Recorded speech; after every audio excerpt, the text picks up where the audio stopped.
Over the last 20 years, a slow transition has taken place from state and government bodies towards privatized government agencies handling everything from public services to housing.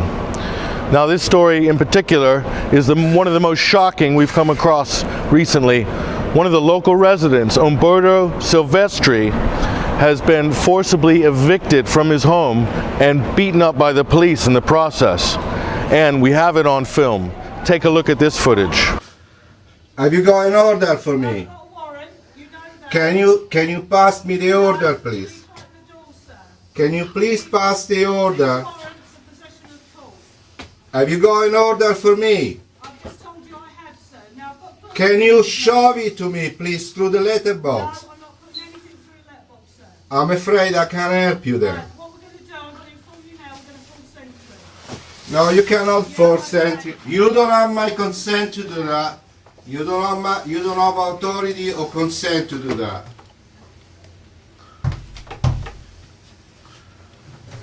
No, don't open. Don't open it, for goodness sake. Oh! Hey, you just Oh my God! Right. I've got you all on camera. That's fine. No, that's not fine. You just hurt him. Oh my How God! dare you? That's another- How Oh dare you? That's a lot of aggression. That's how. For the residents of this borough, Kensington and Chelsea, if they ever have a serious problem or there's an unpaid bill, and for whatever reason they might have missed a court date. In the case of Umberto Silvestri, he had a heart attack.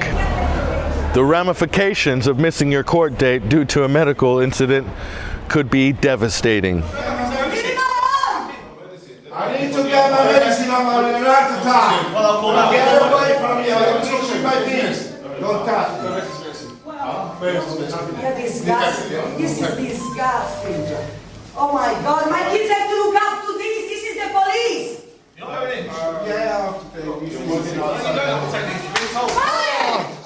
They pushed me down on the floor, two of them. Two of them grabbed me while I was moving away, and I wasn't expecting it, and that's why I fell down.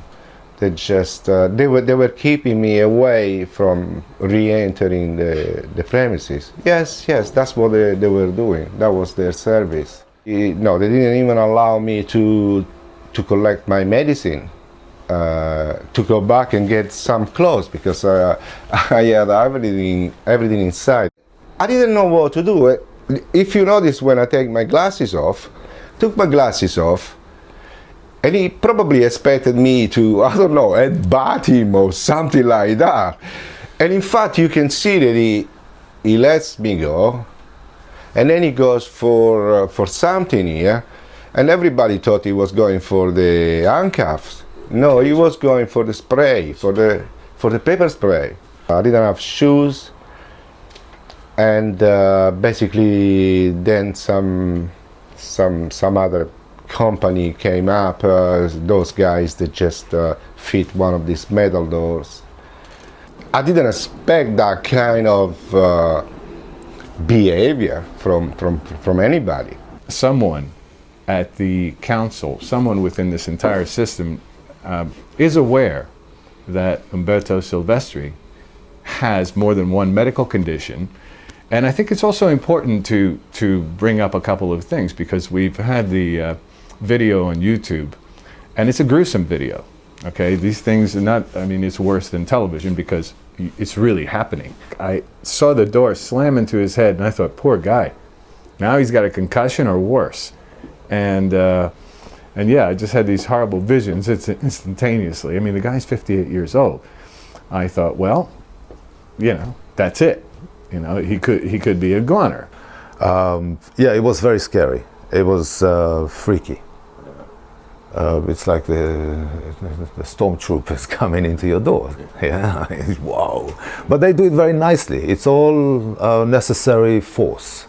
It's important to understand that, you know, he was once someone like everyone else. He's 58 years old, electromechanical engineer, Mr. Mainstream, and he got electrocuted. And I'm sure that had something to contribute to his present condition, which is diabetic. And he's also had the heart attack. And as we just discussed, he was due in court last September, and he did have a heart attack. And while he was nearly on his deathbed, they were busy prosecuting him in absentia. But of course, it's not a real court. They issue corporate policy out of there. I expected them to kick the door down. I knew that I suspected that they're gonna steamroll him, because this is what the state does. They steamroll. Everybody does their job. It's a machine.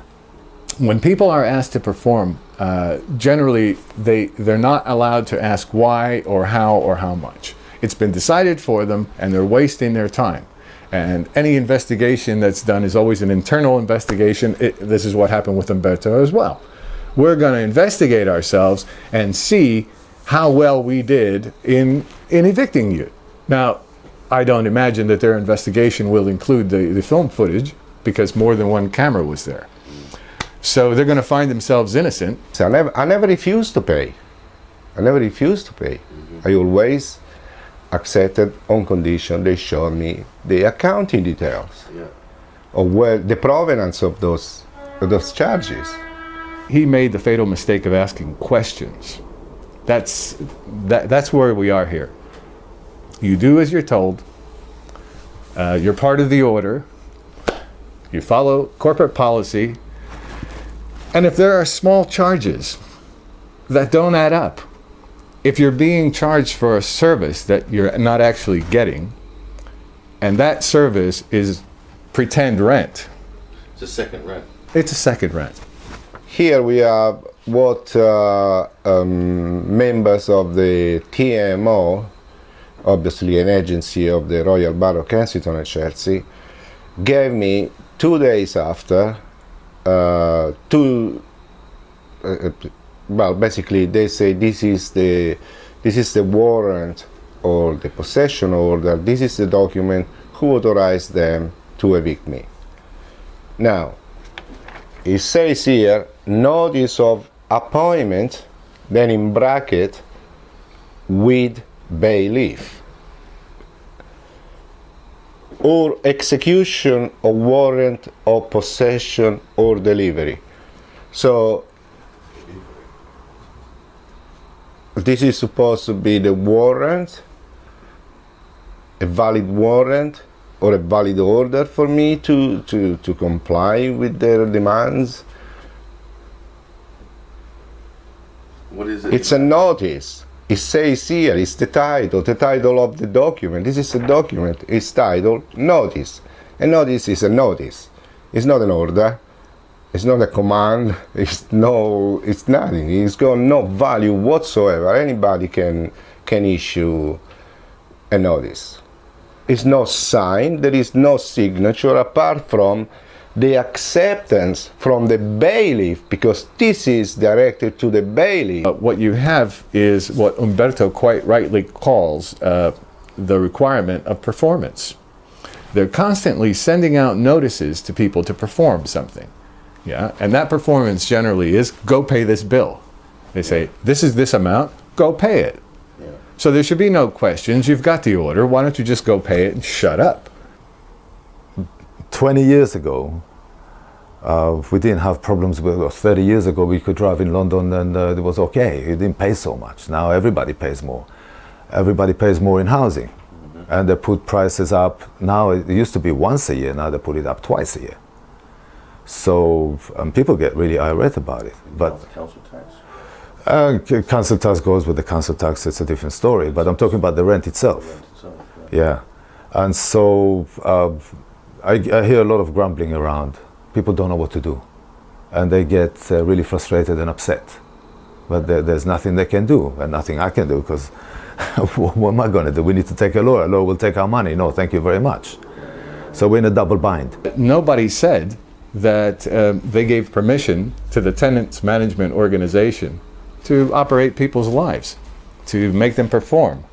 So they file one notice, another notice, but don't dare ask a question, and that's what Umberto did. He asked questions, and he asked sensible questions. Many people believe that tenants, that okay, the tax burden is heavy, but what can we do? We don't know what to do, so we pay. Do you feel like you're treated like a criminal?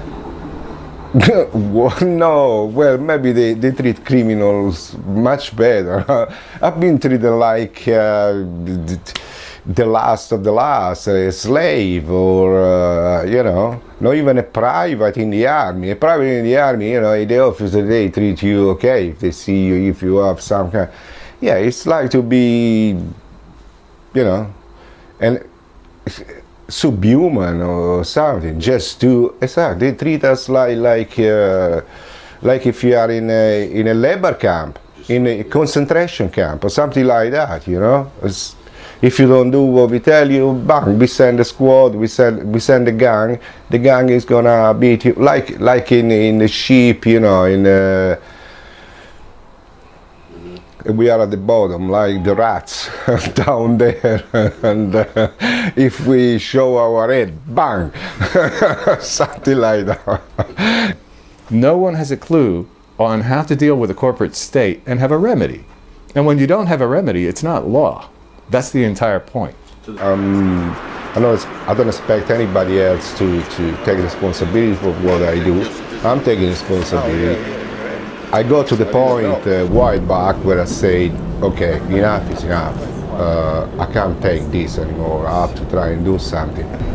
So Kensington and Chelsea, to make it look like it's a council, Kensington and Chelsea, but it's nothing to do with it's a contract. Yeah, of Contractor. course. They are contractors. They do certain administrative duties. They cover certain administrative duties for the local administration. It's an LTD. The TMO is an LTD. A limited company. A limited company, yes. Masquerading as a government, as a government management agency, yeah. Yeah.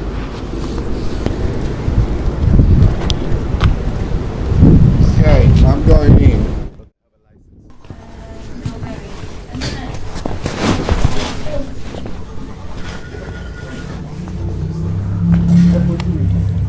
Yeah, we're all together. Sorry, why are you filming?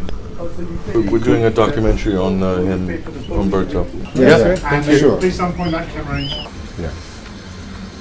Right, can you turn off the camera, please? It's no TMO is like the mafia, but what's the difference between the mafia and the private agency? Okay, as everybody knows by now, I grew up in Italy, and there is this way of dealing with situation, and it is always the mafia, the idea of the mafia, or even watching on movies and this and that. It's not like in the movies. I mean, there might be some kind of extortion going on, and it goes on all over the world. But at least with those guys, there is always a way to come to a resolution or to an arrangement. I mean, they can see that whether your business or whether you can actually do what they demand from you, and they will get to a point where you say, hey, you know, you're asking me to give you more, but I really can't. You're asking me to go and steal the money, or to break the law, or to injure somebody, to get the money to give it to you. They know that you can only go to a certain point, especially somebody with limitation, with health problem, with so many problems. So you would come to some kind of negotiation. You just say, hey, Godfather, please. I mean, that's all I can do. Don't ask for more. And at some point they relent. they get over, okay, but be a good boy, you know, if we need a favor, this and that.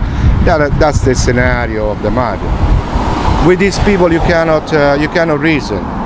Just do as you told and shut up, don't ask questions. This is it, and if you don't do it, we send the guys. They just buy the services of some private militia, and that's it. And that's what they do. Mercenary, they buy the services of mercenary. In this case, the police, which works as peace officer, as I said before, as in the dual role of peace officers and policy enforcers.